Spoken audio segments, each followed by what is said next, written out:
Does it get noisy in here? You know, with outside at the Yes. weekends, is it? There are 3 pubs downstairs. I know. I've seen these apartments online. Yeah. Yeah.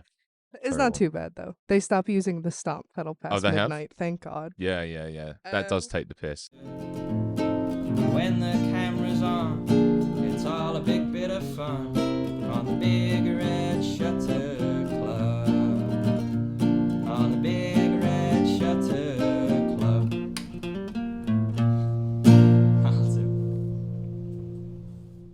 Hello, and welcome back to the Red Shutter Club. I am here today with the voice of Disney himself, Liam Cromby. The voice of what? Do you not know that? No? You're among people who do not know your name in the open mic circuit. You are known as the Disney voice guy. The Disney voice The guy. Disney voice guy.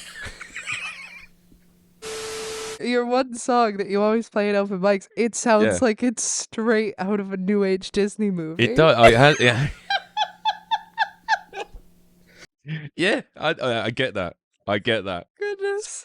All right, I'll take that. I like that. I don't mind that at all. So how you doing, Liam? I'm good. Yeah, I'm great. Yeah, no. Great now that you know you're the voice of Disney. The voice, yeah. What is it? The voice of Disney The guy. voice of I don't know. Just like, oh, that's the Disney voice It's guy, the innit? Disney voice guy. All right. Yeah, like better for knowing that. Like, absolutely. That's cool. That's cool. But yeah, no, I'm all right. Just released an album in December.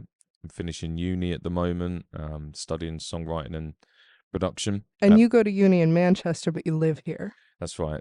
Yeah. So, why? Good question. I wanted to either go to LIPA or BIM, and I didn't get into LIPA, but so I went to BIM.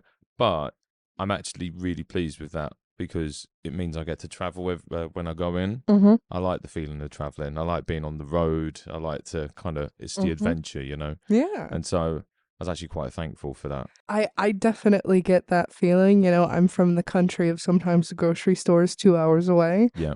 But it's really strange over here because I'll talk about going to Manchester and everyone's like, it's a journey that's going to take half your lifetime when you talk to a Scouser or an English person. Yeah, it's going to take all day. Yeah. Oh, it's going to take all the day. rush hour is going to be terrible. It's an hour. Yeah. An hour. Yeah? Yeah.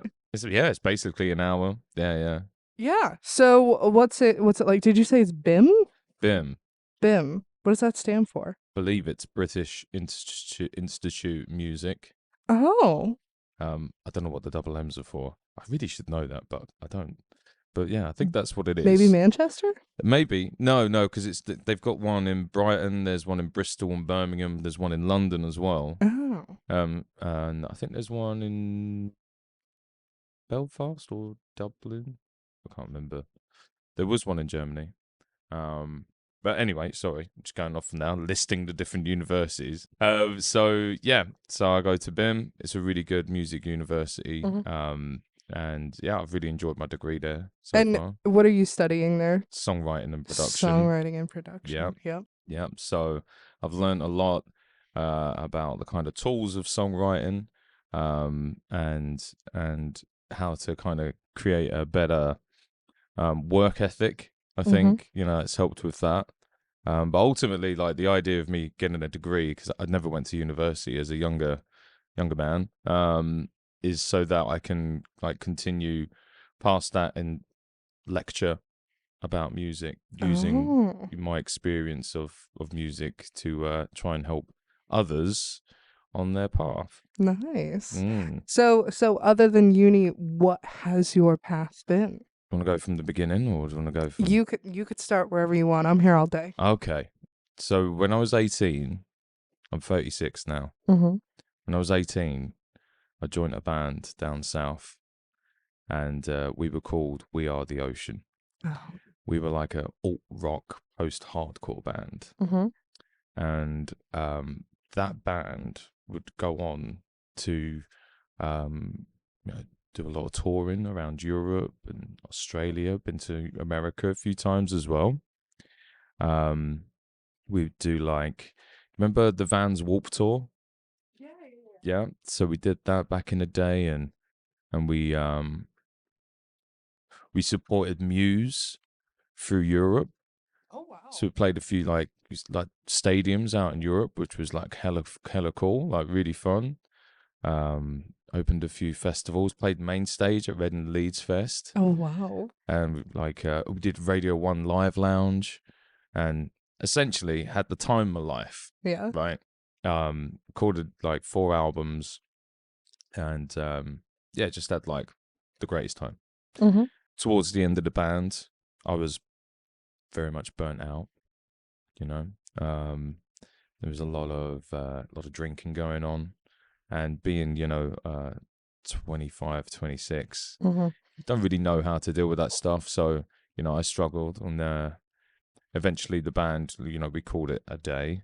Mm-hmm. And I just put down my tools. I didn't touch music for 3-4 years.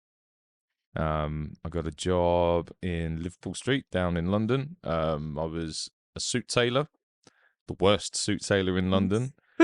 Everyone had one arm longer than the other, or a leg, and then I was doing some furniture fitting as well. And eventually I got some counselling because I wanted to get back into music. Mm-hmm. I wasn't enjoying it. Like, I was like, why don't I enjoy this the way I used to? So that was my reasoning to getting some counselling. And that really kind of put the wheels in motion to where I am today, which is, released an album in December 2023. And finishing this degree as well. And so now, like, using that experience, I want to, put it to use and try and help others with their journey through music, because it's a difficult one. It's it can be the best time of your life, and it can be so fulfilling, but it's a difficult one to navigate. You've really got to know yourself, be able to look after yourself. Something that I really kind of take interest in is something called creative well-being. So looking after your creativity, essentially. People look after their mental health. Yeah. Creative well-being, I think, is something that... Well, and I'd love to know your opinion on this, but I think it's such a slippery slope, because for a lot of people, songwriting, or even just performing or playing or doing anything related to music, that's like an escape. That's an escape. That's a safe place. But as soon as you're doing it kind of for your job, that, it can crumble and become so stressful so quickly. There's a lot of pressure. Yeah. There's a lot of pressure. Like you say, with performance, if you're a singer, you've really got to look after your voice. And there's a lot of sacrifices that come with that. You can't go out and be drinking all the time. You can't be, going to clubs, screaming your head off. You've got a gig tomorrow. You've got to be able to sing. Even with songwriting, God, the muse of songwriting, when will the next hit come? Can you write another one? Oh, you've written your best song. Is that the last best song you'll ever write? And those kind of conversations that you have with yourself. There is no HR in our industry. There is no management. There is no one going, are you okay? Do we need to talk about this? You have to do that to yourself, or find someone else to talk about it with. And I feel like that has only really just started to kind of come to light in the more recent times, which is great. It's really good, I think. Yeah. And it's definitely, I think, an industry where things don't work the same as other industries. I was just talking to somebody about this the other day. That's like, you show up to a gig and someone, they try and cut your pay, or they change things last minute, or they don't respond, or things get canceled when you've already showed up for it. That doesn't happen in other industries. No, it doesn't. If you show up to your accountant, you pay your accountant in full. That's you show up on time. Yeah. We're treated in a different way. To add to that, I play in a covers band as well at the weekends, mostly throughout the spring and summer, the wedding seasons. And, in our contract, it's, we must be fed. You must give us something to eat. And sometimes they don't want to. And it's like, this is in the contract. Like, you have to feed us. Otherwise, we're not going to play. Yeah. This is your wedding. Like, don't feed us. I know. Get the hanger and what's everything. an extra plate? What's an extra plate? Exactly. Well, sometimes the kitchen and the wedding staff, you can see there's leftovers, but they're like, no, you can't have that. And it's like, come on. Yeah, talking about like the industry just being different. I speak about it with my friend of mine who very much kind of works in the corporate world. Mm-hmm. And I was just trying to explain to him that, like, you know, there is no like ladder or like kind of evolution of your job. You can, you know, record an album, release it, and still be where you are. If you're, you know, you're in a more kind of traditional job, you know, if you do this and you do that, you get your bonus and you might get a raise and you might, you know, get onto the next level. Mm-hmm. There's none of that, and there's no guarantees. No. And you've got to be okay about that. And being, I think, you know, some people are naturally more okay about it. Some people aren't. Mm-hmm. Ultimately, there has to be more kind of care, I feel like, you know. So you've obviously been to a place in your music career that not a lot of people at the local level have seen. Mm-hmm. Since there is no ladder, how do you even go about getting there? I think for the experience that I had, we were very lucky to have MySpace, if you remember what MySpace was. And our first song we released, our first kind of real record, and you know, that did really well on MySpace and then on YouTube, and we kind of made a name quickly in that. We also, you know, made friends with a lot of bands that were touring at the same time, similar level, or maybe like kind of they're selling out a few kind of level stages above us.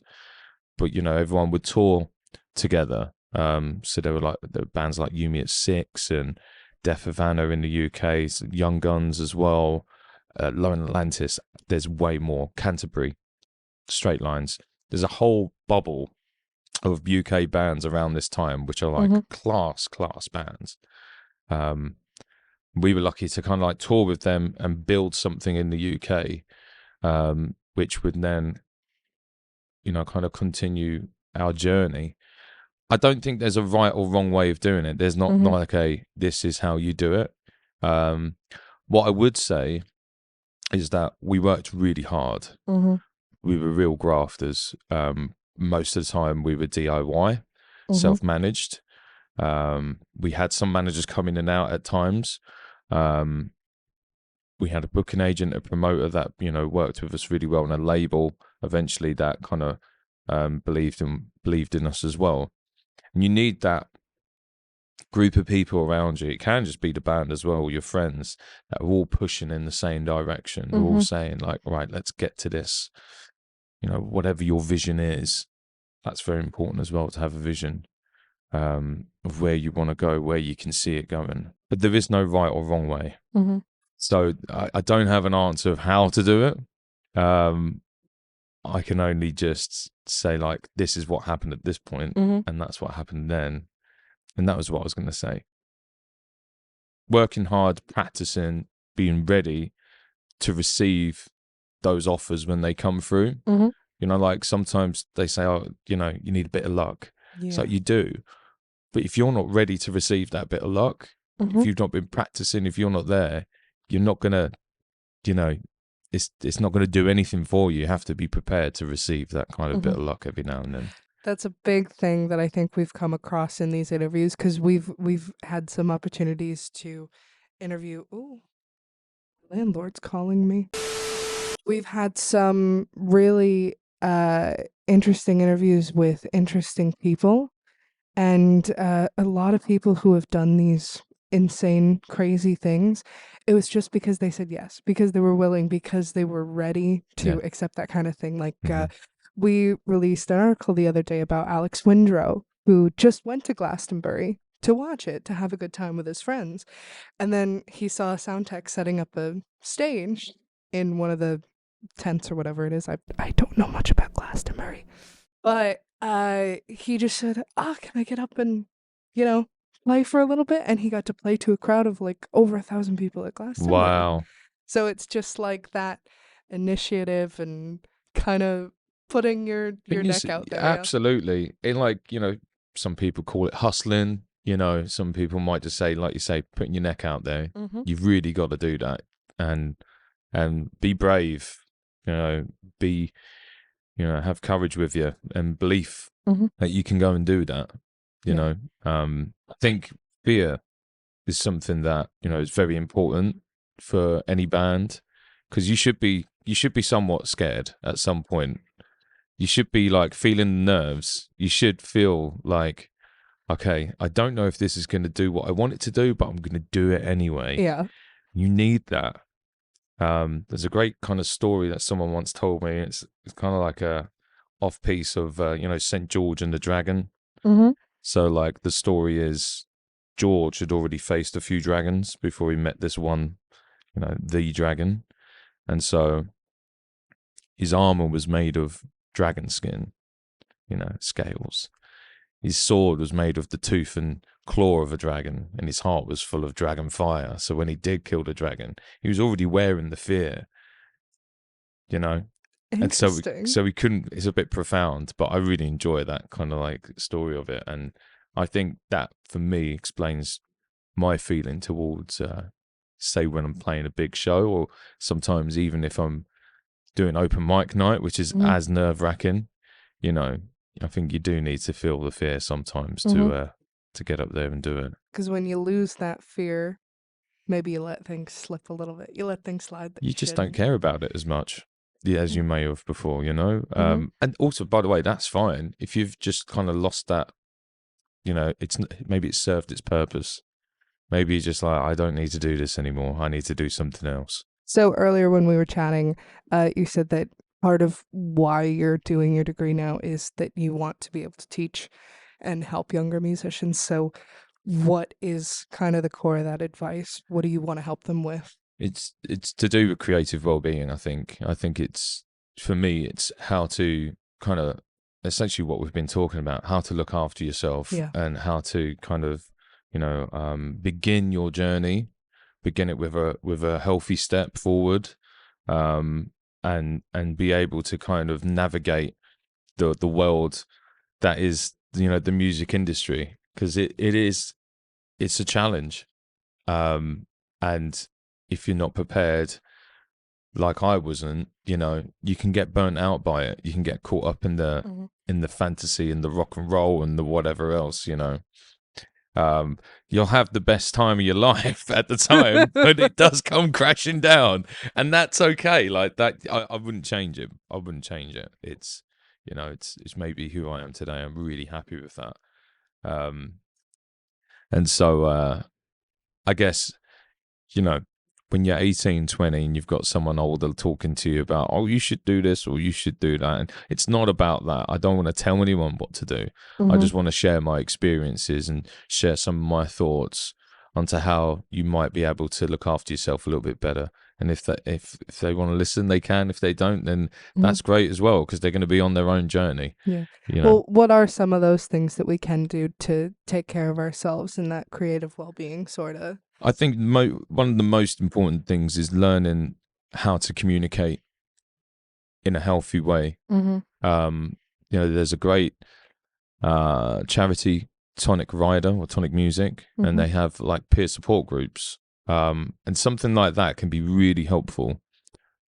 Just a place where you're able to go. There are other people in the music industry, all walks of, all parts of it, performers, maybe it's a booking agent, and you're all just there like talking about your experiences, whether they're good or bad, and you've just got a group of people that's there to support you.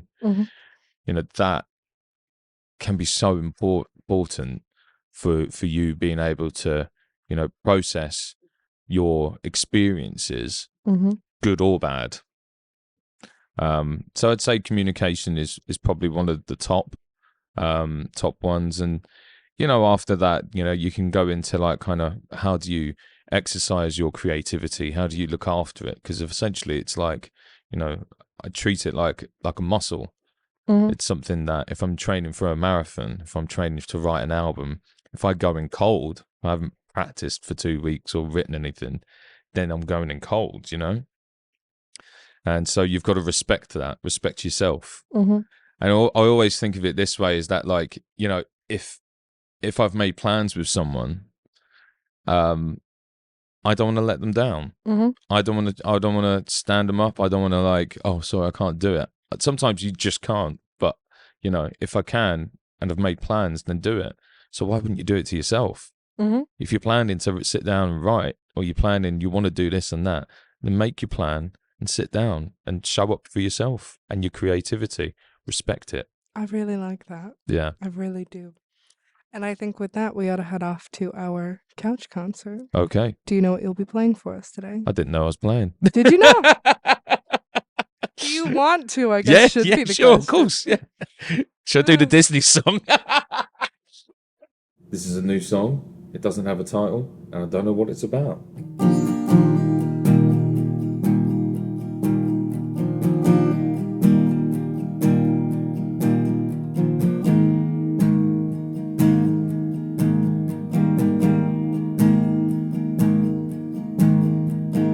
Waiting for a ghost to bring me back to life. I've been swimming in a river of the dead all night. Still killers in the past that chase me in my mind. I'm regretting everything, I'm a melancholic fool, alright. Someday I'll be looking back, and I hope to find my life's back on track. Oh, oh, oh, oh.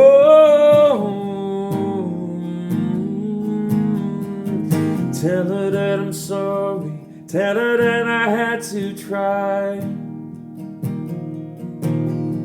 'Cause heaven's in the blood, I flew into the sun.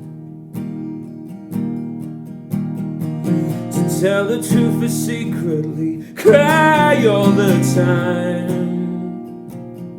And there's no water in my eyes, but it's pouring down inside. Someday I'll be looking back. In this tapestry I'll find the stitches that I lack. When the morning comes in and the shadows grow thin, I'll be standing by the world ready to begin. No, no.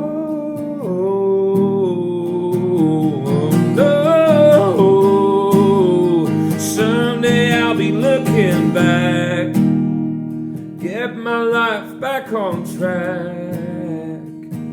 No, somewhere to begin.